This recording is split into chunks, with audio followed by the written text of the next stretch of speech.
apakah kasus Bobi dengan blok Medan itu akan berlanjut atau tidak. Jelas beberapa pengusaha yang punya masalah dengan misalnya pembakaran hutan atau yang punya masalah dengan perpajakan dan sebagainya, itu yang adalah mendukung bisnisnya anak dan mantu Jokowi. Terlepas dari saya nggak menyukai Prabowo dan saya bukan pendukung Prabowo, dia masih berani mengatakan bahwa yang namanya pemilihan umum itu adalah untuk rakyat. Memang karena takut kalah. Oke. Ya, sehingga satu-satunya cara adalah ngumpulin semua partai, kita lawan kota kosong.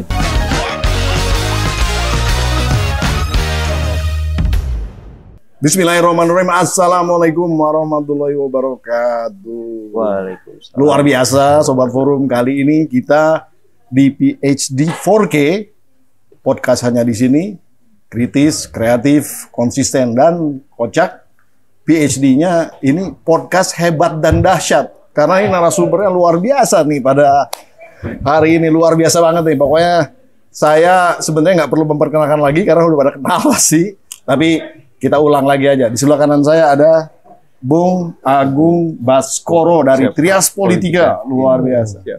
Di sebelah kiri saya ini ada sudah Your Excellency, Ambasador, Profesor lagi. Jadi bingung kita panggil yang mana. Udah nggak Your bisa Excellency. lagi lah. Kalau Your Excellency terus-terusan Bang. kalau Ambasador itu iya. nggak ada ini iya, ya. Tapi nggak kalau ada. Profesor ada batasnya. Oh, ada batasnya? Iya, Oh, saya kan udah nggak aktif lagi di LIPI. Oh iya, jadi Your Excellency Bang Ikrar Nusa Bakti, luar biasa ini. Dan tentunya bukan yang terakhir dalam konteks urutan, tapi ini karena disebutnya yang terakhir. Karena nanti dia bisa protes sama duduk saya. aja. Inilah Bung Ray Rangkuti, luar biasa Bung Ray. Terima kasih sudah hadir di sini. Alhamdulillah. Dan saya Pembina Hidayatullah sebagai hostnya. Pada hari ini kita akan bicarakan tentang demokrasi dan kotak kosong. Tapi sebelum kita bicara itu, kita kasih tebak-tebakan dulu ini. Yang bisa jawab pasti dapat hadiah. Biasanya nggak bisa jawab. Bisa jawab. Unik. Jadi orang di sini khasnya di situ. Ini gini, kita bicara kotak kosong kan, tapi geser sedikit jadi kantong kosong. Ya. Pertanyaannya adalah makhluk apa yang selalu bawa kantong dan nggak pernah kosong? Ada aja barang di dalam. Kanguru. Kanguru enggak? Kanguru kan kadang-kadang kosong juga, Bang. Ini selalu nggak kosong. Selalu ada barang di dalamnya. Apa? Makhluk apa itu? Oh, makhluk. Bukan binatang nih. Bukan, ya makhluk, binatang, orang, sama aja. Saya kira semua makhluk nggak pernah kosong. Wah, siapa bilang? Lu kosong nih sekarang juga, Bang. Kantongnya. Kantong kosong. Ayo. Udah, pasti udah nyerah deh. Kalau gue yang gue tebak pasti nyerah aja ya. Luar biasa nggak tuh pengamat politik yang canggih-canggih ini nyerah. Jadi jawabannya adalah Doraemon karena dia punya kantong ajaib. Dan sekarang ada Doraemon yang selalu bagi-bagi macem-macem itu, pakai macem-macem lah. Bung Ray lebih tahu dari saya. Anyway, balik ke topiknya yaitu adalah demokrasi dan kotak kosong. Sebetulnya istilah kotak kosong nggak bener ya, karena sebenarnya kotaknya nggak kosong nanti kan, pasti ada yang milih lah. Masuk kosong sama sekali, hebat banget kalau kosong sama sekali. Kan permulaan memang kosong kan. Iya. Sebelum ada yang masuk. Dua-duanya kosong harusnya. Iya.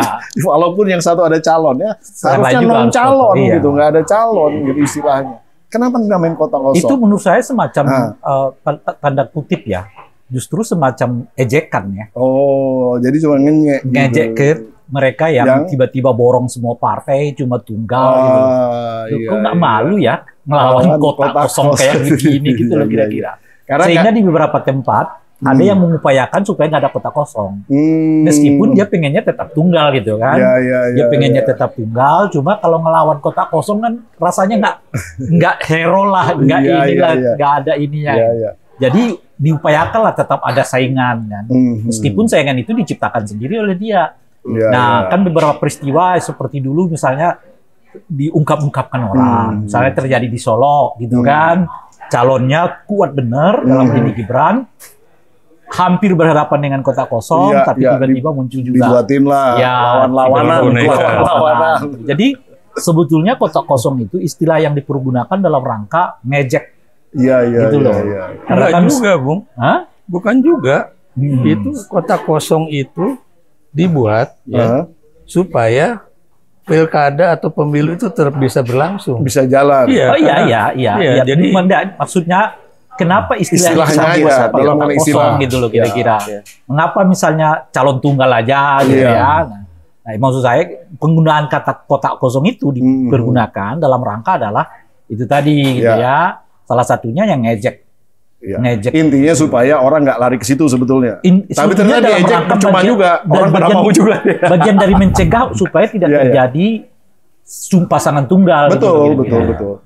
Nah, jadi Bang, sebenarnya dalam konteks demokrasi, kalau terjadi situasi kayak gitu tuh, ya katakanlah kita bicara apa tuh namanya, skor ataupun nilai demokrasi itu sebenarnya ada nggak sih? Ya, kalau buat saya tuh jalan keluar terburuk di dalam demokrasi kita, ya, karena di mana di dunia ini artinya nilainya di bawah lah ya. Kalau misalnya kita kasih scoring Anda lihat lah ya, di mana di dunia ini yang kemudian cuma ada calon tunggal dalam sebuah pemilu, hampir-hampir nggak ada. Ya, jalan keluar itu yang kedua itu yang tadi juga sudah diucapkan oleh Bung Rey ya, itu ada the solo solution itu 2019 ya, ketika kemudian Kaesang kemudian Gibran tidak menemukan calon penantang. Kan? Kenapa? Karena memang saya nggak tahu waktu itu ya, karena saya lagi nggak ada di sini. Apakah memang semua partai politik udah diborong sama Gibran, ataukah tidak ada partai politik atau gabungan partai politik yang mengajukan calon untuk melawan Gibran, gitu kan? Itu yang saya belum tahu pada saat itu ya. Tapi yang jelas diciptakanlah itu calon boneka kalau itu. saya nggak lupa ya, ini calon independen nih. Yang lawan ya kan? Ya, seingat saya. Ya, itu jadi parpolnya nggak ada yang mau ngambil risiko. Betul. Nggak ada yang mau ngambil risiko. Tapi yang jelas itu kan diciptakan atau calon boneka ya. Kenapa demikian? Karena kalau saya baca dari buku yang diterbitkan e-book ya, buku elektronik yang diterbitkan oleh tirto.id ya, di situ jelas-jelas bagaimana permainan institusi intelijen kita dan juga institusi keamanan kita ya. Untuk kemudian misalnya ngumpulin fotokopi KTP, ya, ngumpulin dukungan-dukungan suara itu, walaupun kita tahu waktu dielaborasi ya, dicari ya, ternyata tidak semua mereka yang KTP-nya itu difotokopi menyatakan bahwa dia tahu bahwa nama atau KTP dia difotokopi itu. Makanya kemudian dibuatlah apa itu istilahnya itu pendataan kembali ya, verifikasi ya, dari yang jumlahnya yang tadinya sekian ribu menjadi ternyata nggak sebanyak itu. Tapi yang jelas yang saya katakan di situ institusi yang tadi saya katakan intelijen maupun kepolisian ya itu juga ikut di dalam permainan tersebut ya.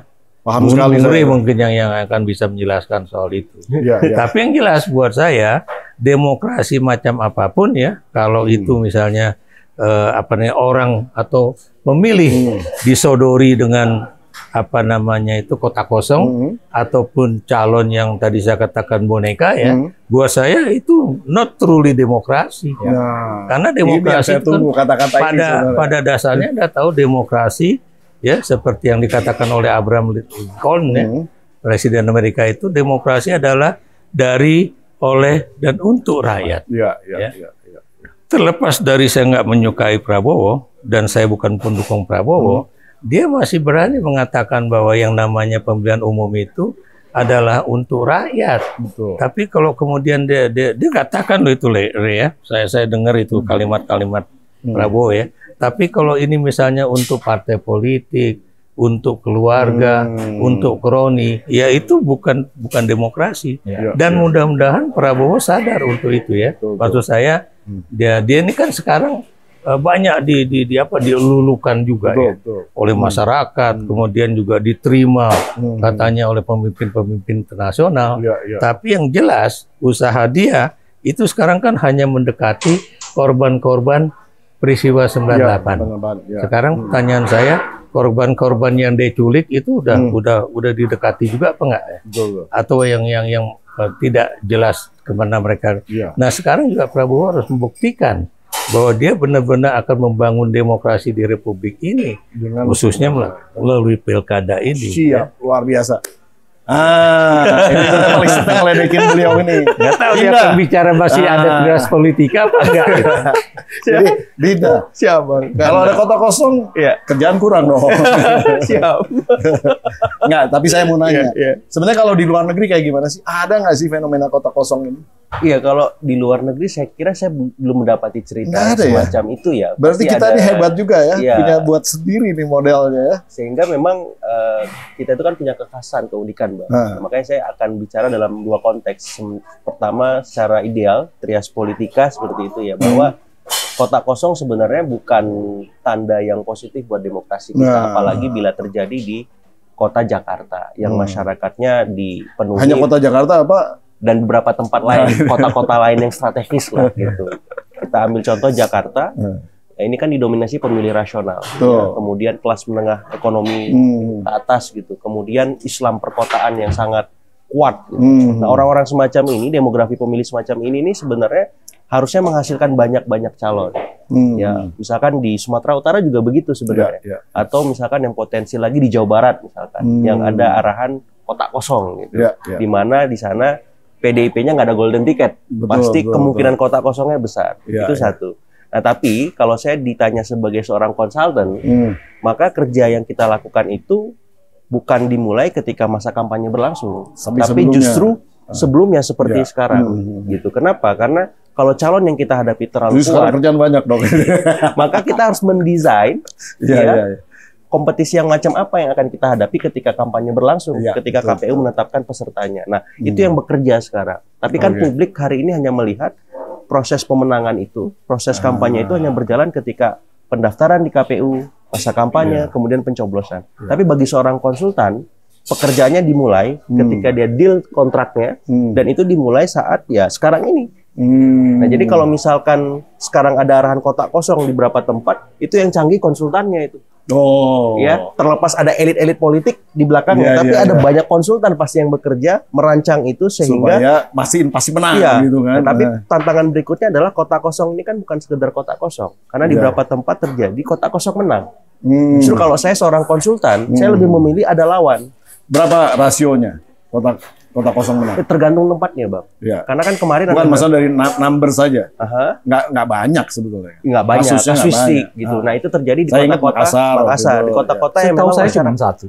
Cuma satu itu yang kemarin yang lalu. Bisa saja Jakarta buat sejarah baru kan? Bisa kota kosong menang gitu. Bisa saja. Tapi memang untuk menghadapi pilkada yang sekarang 2024, saya lihat ada dua fenomena menarik ini. Ya, gimana, Bung Rey? Ya. Satu, makin sedikit calon sebetulnya. Secara umum tuh.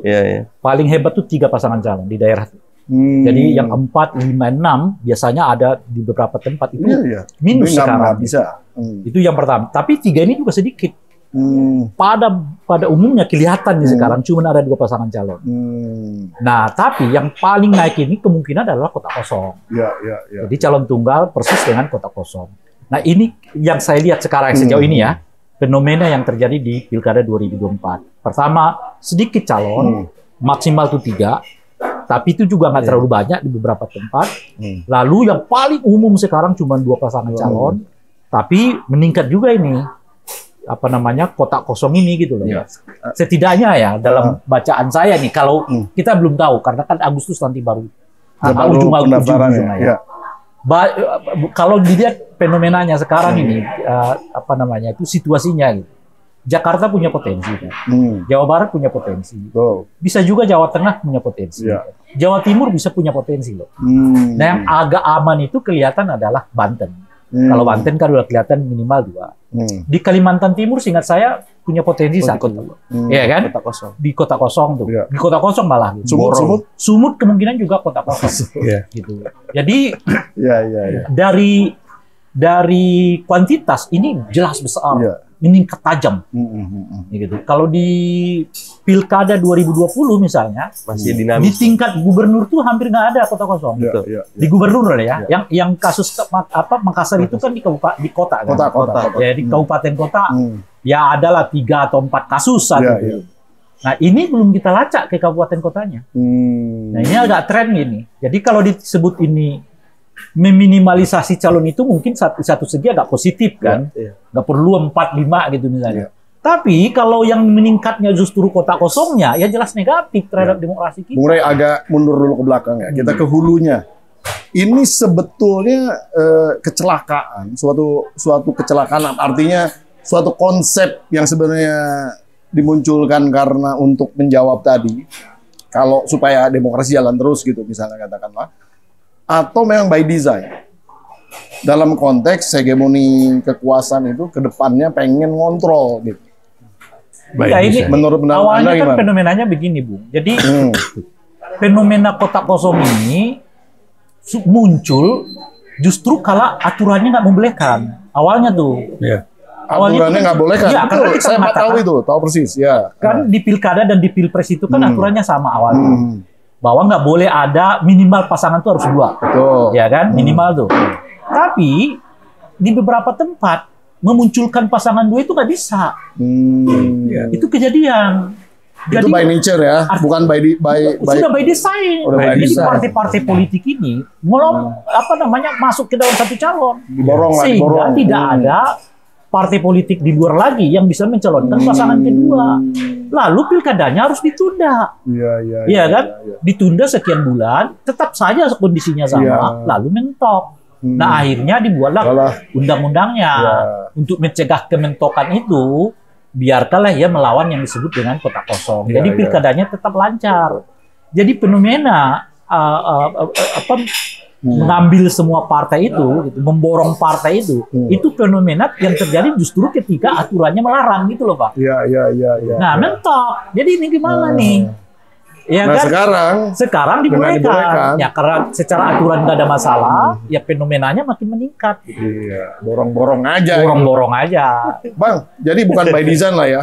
Memang sebetulnya untuk membuka satu bottleneck itu gitu yang ya, saya kira-kira. bilang, kota kosong awalnya itu menjadi jalan keluar ketika calon tunggal yang muncul. Tapi buat saya ya tetap aja ini by design. Ya, menihilkan orang untuk tidak bisa maju di dalam pemilu ya, apakah itu pemilu presiden atau pemilu gubernur, wali kota, bupati dan sebagainya, itu buat saya itu tidak demokratis. Saya beri contoh misalnya ya, untuk Golkar misalnya kan, yang tadinya tetap keras ya, bahwa Ridwan Kamil maju di Jawa Barat, karena itu adalah lambang lumbung padi suara terbanyak di Republik ini. Ya. Ternyata dia nggak bisa maju. Coba Anda bayangkan, ya. Dia nggak bisa maju loh. Bukan dia nggak mau maju di Jawa Barat, tapi dia nggak bisa maju.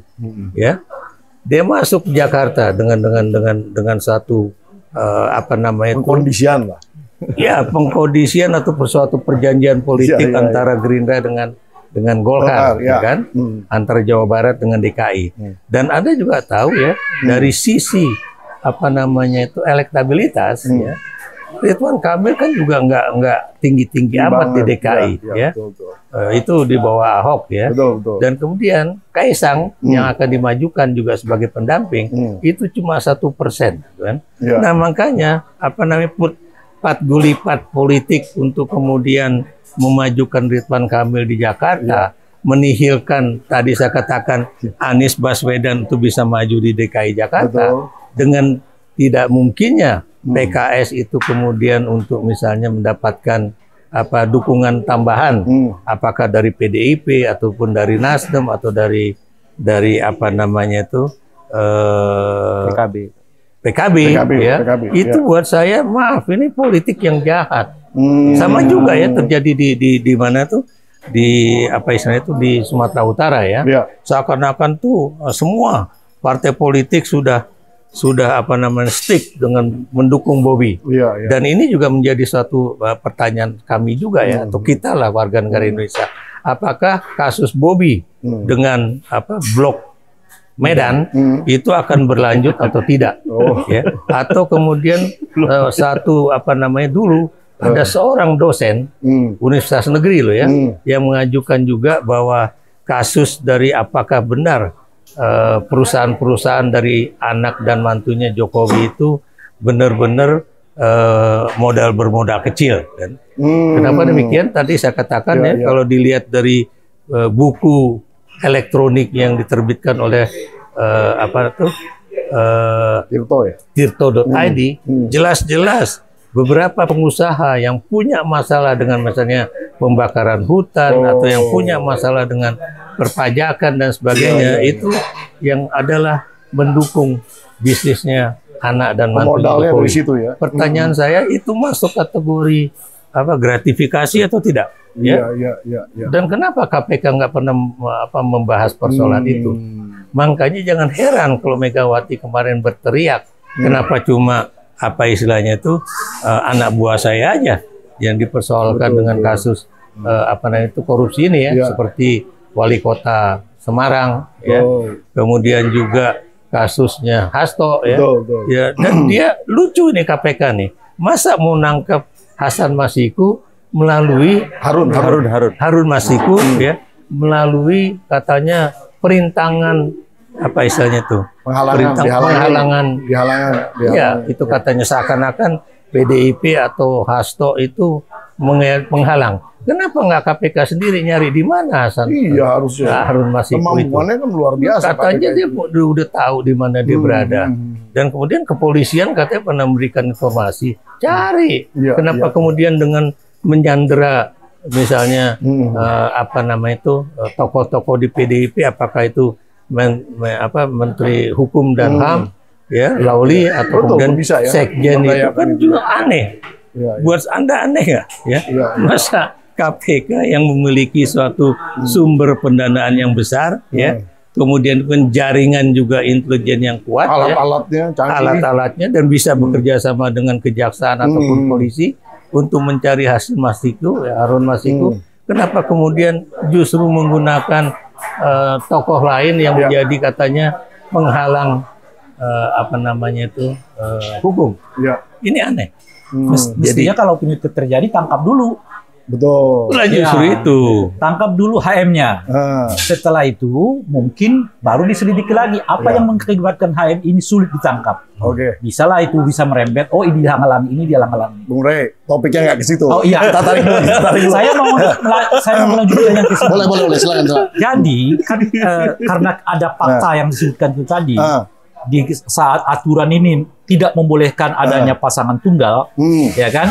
Tapi kejadian di beberapa tempat, lalu direvisi undang-undangnya menjadi membolehkan kota kosong. Itu solusinya yang nggak tepat, maka jadi jauh-jauhnya begini. Mestinya kan solusinya masih ada dua nih. Sebetulnya kan misalnya gini, contohnya misalnya calon independen dipermudah. Nah, itu maksud saya. Jadi solusinya sebetulnya masih ada dua. Pertama adalah mempermudah syarat bagi calon independen. Yang kedua adalah menurunkan kalau menihilkan persyaratan untuk menjadi calon partai politik untuk mencalonkan. Betul. Iya dong. Betul. Kenapa pilihannya membolehkan ini? Malu juga kita ya kalau. Kenapa pilihannya begini? Ntar ya kita geser dulu ya. Dina, siapkan dah. Kalau misalnya dilihat-lihat nih, kalau misal kejadian si A lawan kota kosong ini di beberapa titik tadi yang disebut Bung Rey tadi itu, kira-kira kemungkinan menangnya tinggi nggak? Jadi pertama misalnya katakanlah di Jakarta ya. Jadi saya berharap sebenarnya ketika wacana Cimples ini membuka, saya berharap ada wacana baru juga, misalkan koalisi perubahan plus. Ya, PDIP kan Cimples ini semua ditarik. Iya, tapi nggak ada perubahan yang mana lagi. Tapi kemudian PDIP mengorkestrasi itu, Bang. Jadi kan ini belum selesai ketika belum daftar di KPU. 27-29 Agustus. Masih ada waktu 2-3 pekan ke depan lah. Masih dinamis, saya masih melihatnya ada kemungkinan asal memang PDIP-nya mau menurunkan ego, koalisi perubahannya juga punya skema khusus gitu. Untuk koalisi Jakarta. Perubahannya udah berubah. Untuk Jakarta dulu ya. Pakai plus. Untuk Jakarta dulu. Walaupun dalam beberapa hari terakhir, memang PKS ini mulai tergiur. Ya saya mendengar arahan misalkan ada soal RK berpasangan sama Saiku misalkan. Seperti jadi ya karena apa? Karena dari kemarin misalkan Aniesnya juga nggak atraktif. Ya, jadi saya masih melihat misalkan Anies mau nggak misalkan dinaturalisasi jadi kader PKS, kan itu menarik. PKS punya posisi tawar yang menarik juga, menarik Anies misalkan. Tapi kan ini KP-nya koalisi perubahannya pasif, Aniesnya juga pasif. Akhirnya Cimples ini menghegemoni. Nah, harusnya ini juga atraktif, menarik sehingga bisa diorkestrasi. Nah, publik juga bisa mendorong. Begitu. Kalau saya sebagai konsultan misalkan masih berharap ini masih kompetitif dan dinamis. Itu kan sebelumnya. Tapi katakanlah kejadian nih. Misalnya katakan Ridwan Kamil lawan Kota Kosong. Pasti menang nggak? Saya belum berani bilang pasti menang. Konteks hitung-hitungan inilah. Kalau di Jakarta, bisa saja Anies mengorkestrasi Kota Kosong. Bisa saja Ridwan Kamil kalah. Maksud saya begini. Jadi Anies mempropagandakan Kota Kosong supaya menang. Persis. Maksud saya pertarungan politik bisa seperti itu ya? Bisa, sangat bisa, sangat mungkin. Artinya mau nggak Anies seperti itu kan pertanyaannya? Mau nggak antitesanya partai-partai di koalisi Indonesia Maju Plus tadi? PDIP misalkan, mau nggak mau orkestrasi itu? Itu kan jadi pertarungan politik. Ahok udah seperti itu. Ahok udah ngomong di mana? Di Kompas TV. Dan itu berkali-kali diulang-ulang ya sama Kompas TV ya, kalau nggak salah. Tapi harus menjadi kesadaran kolektif. Kalau Ahok itu kan dimulai. Kalau lo mau coba-coba di Jakarta main Kota Kosong, dia bilang gue yakin Kota Kosong itu akan menang. Kenapa? Karena biar gimana pun kesadaran politik warga DKI lebih tinggi. Terus kemudian mau diatur-atur lah ya. Orang Jakarta itu misalnya juga tidak ada persoalan agama atau biar gimana pun. Cuma yang jadi persoalan dalam kasus di Makassar waktu itu, walaupun Kota Kosongnya menang, itu bupati atau wali kota yang waktu itu kalah itu akhirnya dilantik juga setahun kemudian kalau nggak salah ya.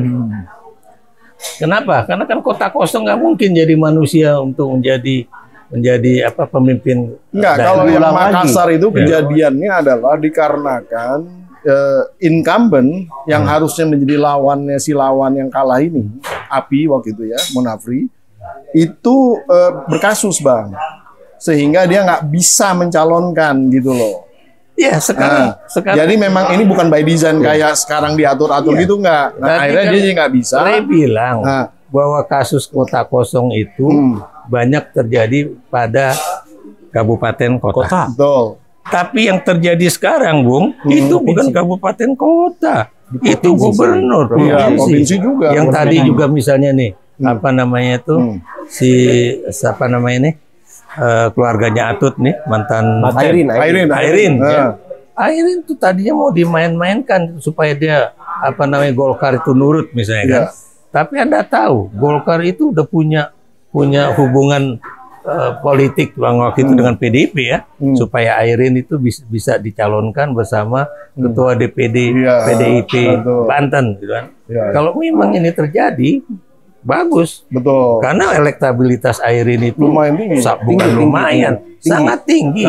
Di atas 50% itu sangat tinggi, Bung. Bung Rey gimana kalau analisanya? Kota Kosong itu berdasarkan dua motif tuh. Motif pertama adalah memang karena takut kalah. Ya, sehingga satu-satunya cara adalah ngumpulin semua partai kita lawan Kota Kosong gitu. Itu Atau kebanyakan uang gitu. itu ya. Ya karena nggak populer aja. Tapi yang kedua justru yang sebaliknya, karena sudah terlalu tinggi ini elektabilitas pasangan, partai nggak mau lagi nyalonin yang lain. Nggak ada gunanya lagi gitu loh kira-kira. Buang uang, bau tenaga, macam-macam. Yang menang udah ketahuan kok. Dia udah misalnya seperti taruhlah RK misalnya di Jawa Barat. Kan itu udah juga. Iya kan? Itu RK kalau di Jawa Barat punya potensi Kota Kosong dong. Bukan karena didesain, tapi karena udah sulit ngejarnya nih. Jadi partai-partainya ngikut dia aja deh gitu loh kira-kira tuh. Nah, di beberapa tempat kalau itu terjadi di Jakarta, didesain karena petarungnya terlalu kuat. Enggak terlalu kuat. Petarungnya enggak terlalu kuat. Petarungnya enggak terlalu kuat. Yang dilawan terlalu kuat. Jadi diciptakanlah suasana supaya dikotakin kosong gitu loh kira-kira. Kalau itu yang terjadi. Sebab kalau tetap ada lawan tandingnya, yang borong partai ini punya kesulitan. Jadi satu-satunya cara adalah menihilkan lawan tanding. Tapi kalau itu Anda lakukan di Jakarta, tanda kutip tadi disebut oleh Mas Ikra, itu justru akan menimbulkan kemarahan publik. Gitu. Dan saya kira itu positif supaya mengimbas ke daerah-daerah yang lain untuk mengatakan kita tidak bisa menerima Kota Kosong. Demokrasi ini kita buat supaya ada kompetisi, kompetisi ide, kompetisi macam-macam dan seterusnya. Loh, kok tiba-tiba ada buat ini jadi kota kosong gitu loh. Iya. Kalau gitu direct appointment aja ya gubernur. Ngapain lagi ya capek-capek nyelenggarain begitu. Betul kan? Kementerian Dalam Negeri udah mau bikin aturan mengenai itu. Iya. Ya. Betul. Dan saya menentangnya. Tapi lewat DPRD, Pak. Saya tunggu dulu, saya nggak akan lupa itu. Ya. Jadi teman saya juga tuh ya, Dirjen zaman Gamawan Fauzi, beliau waktu itu melontarkan gagasan itu di Seskotedi yang kebetulan saya juga jadi pembicara bersama beliau. Jadi saya tahu gagasan itu. Dan gagasan itu memang bukan kemudian tidak masuk akal dengan alasan bahwa gubernur itu adalah wakil pusat di daerah dan karena itu kenapa nggak ini diangkat aja gitu oleh Menteri Dalam Negeri atau Presiden, bukan kemudian dikompetisikan gitu kan. Tapi saya waktu itu menentang karena biar gimana pun pemilihan langsung itu kan udah menjadi tren pasca reformasi. Di 2014 Bang, saya waktu itu di paripurna yang menolak itu.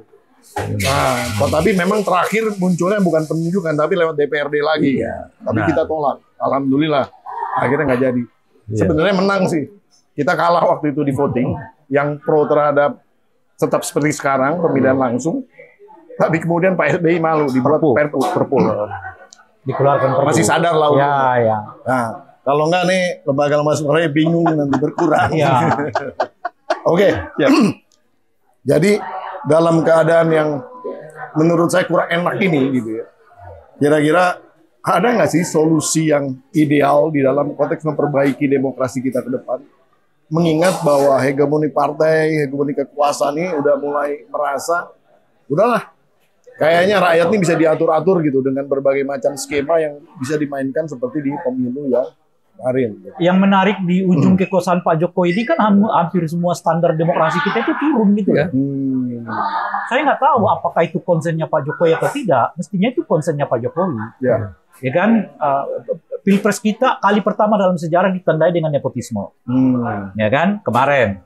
Pilkada kita kali pertama dalam sejarah kita juga kemungkinan besar ditandai dengan banyaknya kota kosong, gitu ya, dan nepotisme juga, kayak gitu loh kira-kira. Jadi standar moral sebetulnya ya, karena kan nggak ada aturannya kan, atau aturan membolehkan standar moral kita untuk konteks demokrasinya turun.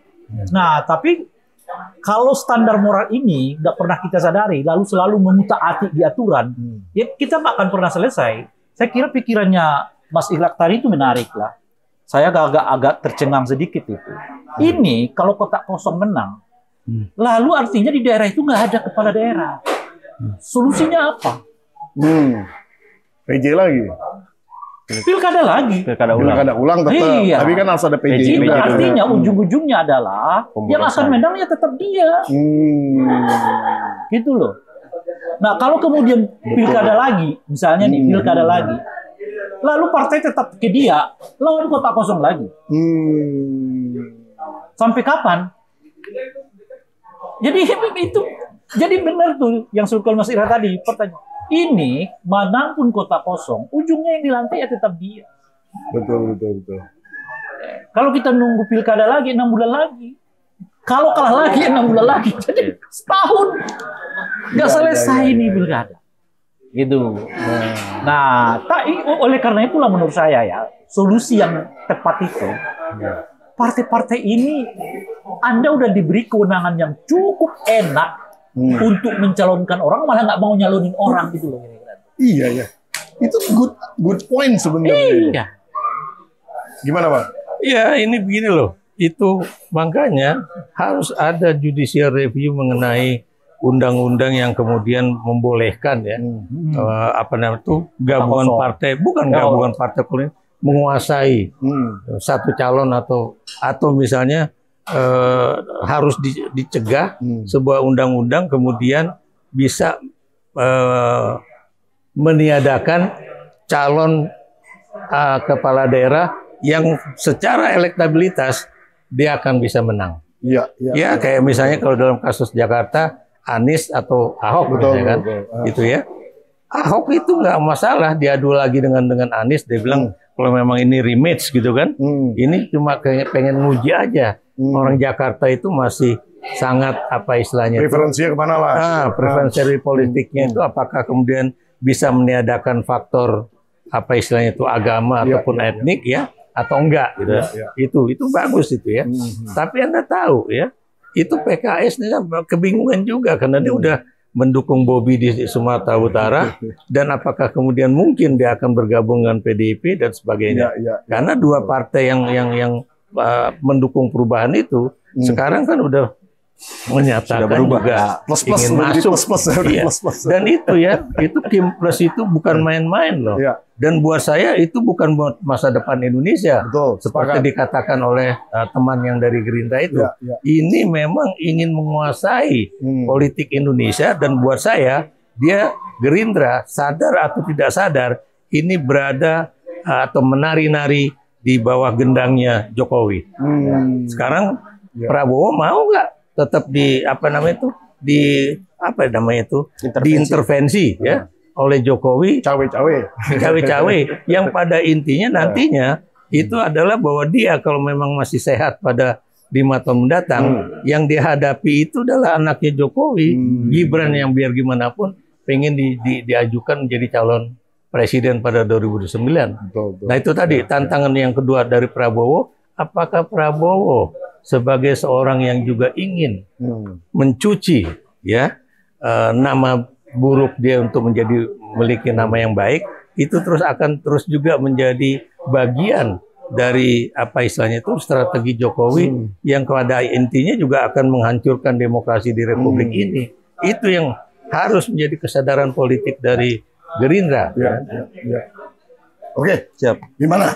Saya ini pertama saya mau lanjutkan yang lanjutin dulu. Gini misalnya. Nanti lanjut. Mungkin nggak sengketa kalau calon tunggal versus kota kosong? Nggak mungkin. Jadi misalnya MK diem-diem aja tuh. Yang menang ini adalah kota kosong. Apa iya pasangan ini akan sengketa dengan kota kosong? Iya. Si pasangan ini mengatakan kota kosongnya curang gitu. Terjadi kecurangan di mana-mana. Dihitung nggak benar, surat suaranya nggak pas gitu. Tapi kan otomatis di pemilu ulang kan, pemilihan ulang. Kalau nggak itu makanya. Kalau nggak ditetapkan yang menang adalah kota kosong. Tapi karena kota kosong pemerintah nggak ada. Mau tidak mau harus ada pilkada. Membuat pilkada tambahan nggak ada hukumnya. Nggak ada hukumnya. Maksudnya nggak ada hukumnya gimana? Jadi hukumnya itu pilkada cuma 1 kali. Oh, nggak ada? Nggak ada namanya pilkada tunda dan pilkada lanjutan. Tapi pilkada tunda lanjutan itu dalam satu fase yang disebut dengan pilkada. Misalnya, paham. Kita menunda jadwal pilkada 2019 ke 2020 kan. Lalu yang disebut dengan lanjutan, sebagian dari tahapan itu berhenti, lalu dilanjutkan lagi pada bulan berikut atau tahun berikut, kan? Tapi kalau semua tahapan pilkada sudah selesai, pemenang ditetapkan, nggak boleh lagi ada pilkada.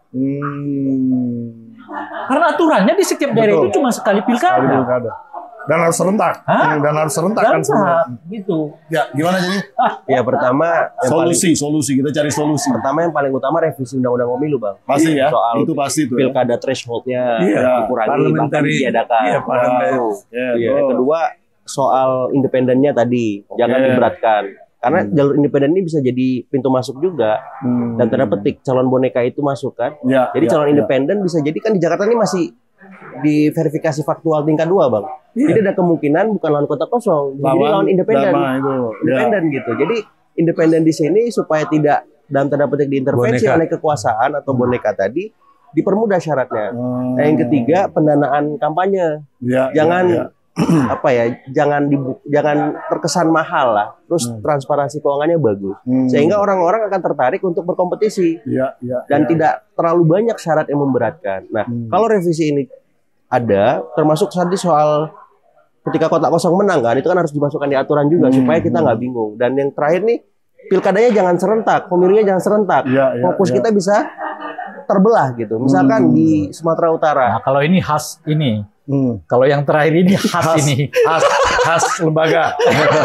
Khas lembaga. Karena apa? Gubernur pemilihan.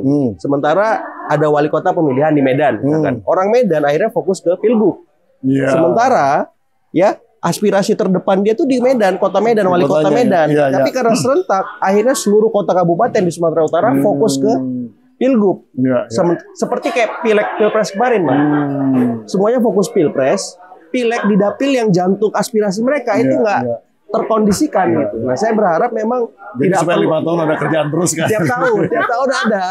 Gitu. Sorry. Maksudnya nggak hanya 5 tahun gitu. Betul gitu. Karena fokusnya jadi enak kan seperti itu. Jadi revisi pertama. Yang kedua, oposisinya nih.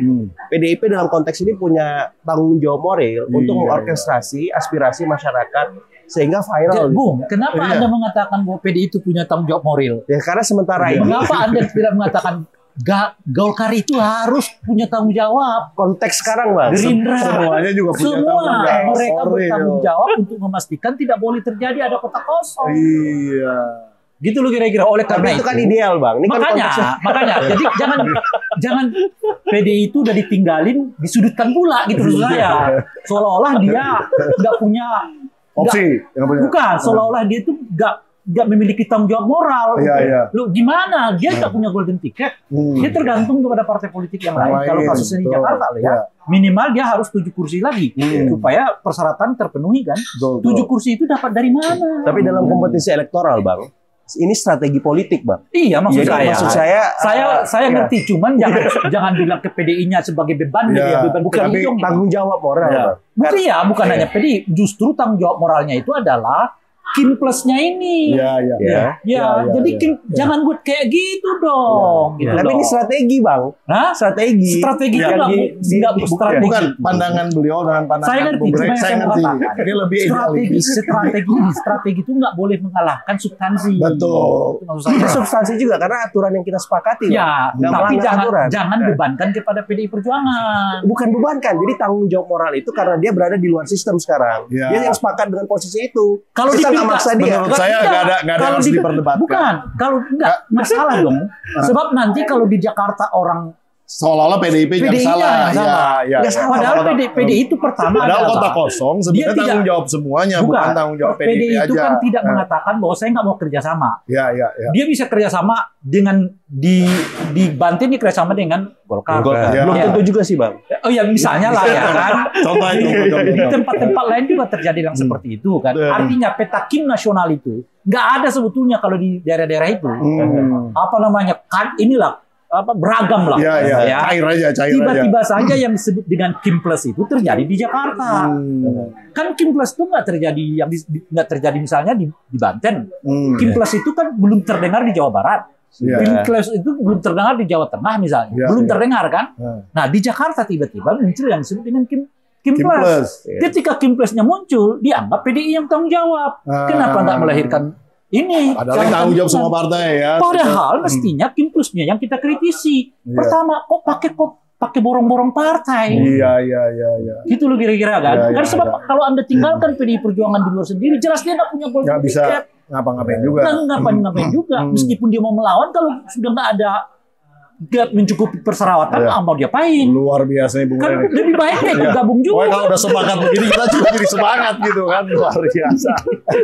Mantap. Tapi ini kita bisa lanjutkan dan mungkin bisa makan waktu lebih banyak lagi.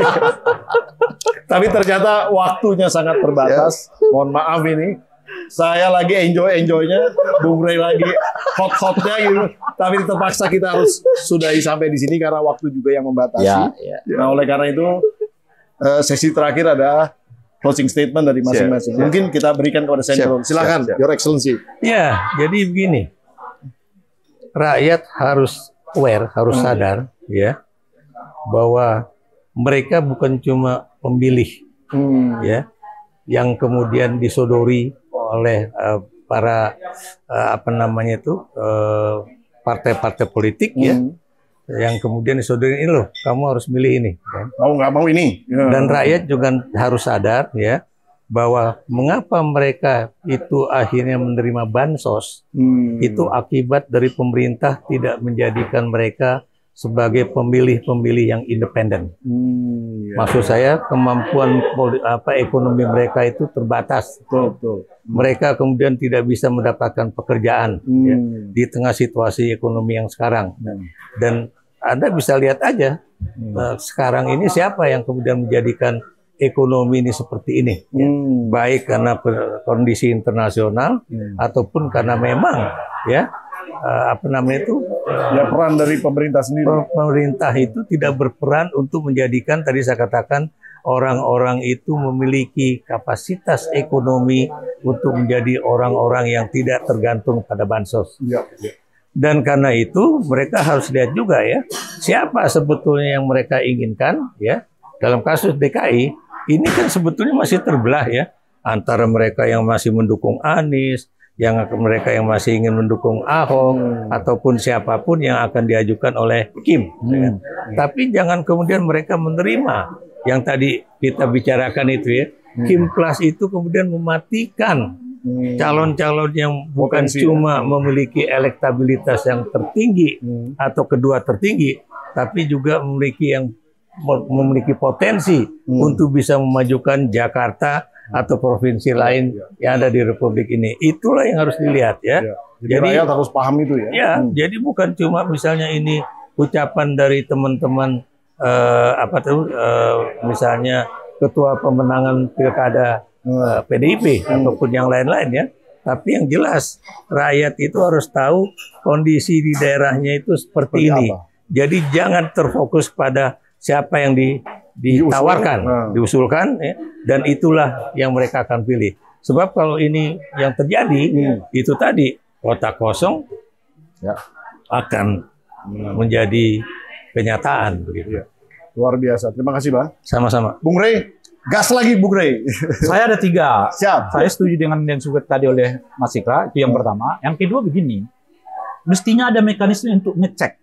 Ya, kenapa terjadi pemborongan partai?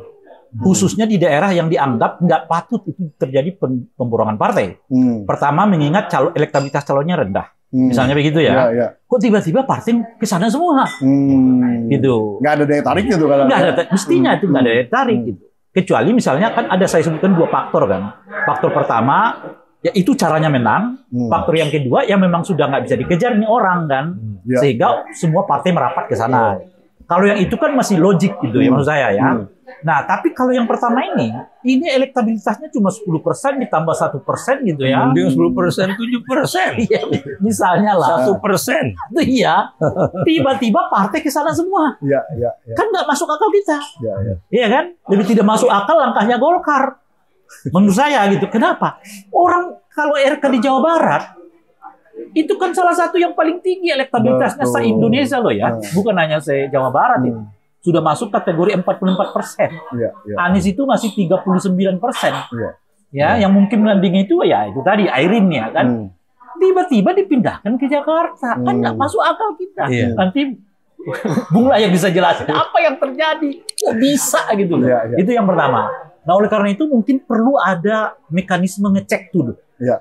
Ini benar nggak terjadi atau ada sesuatu yang membuat partai-partai ini merapat ke sana. Sebab di dalam undang-undang kita itu memberi dan diberi itu nggak boleh. Persyaratan pendukungan itu kan harus dilakukan dengan mekanisme yang demokratik.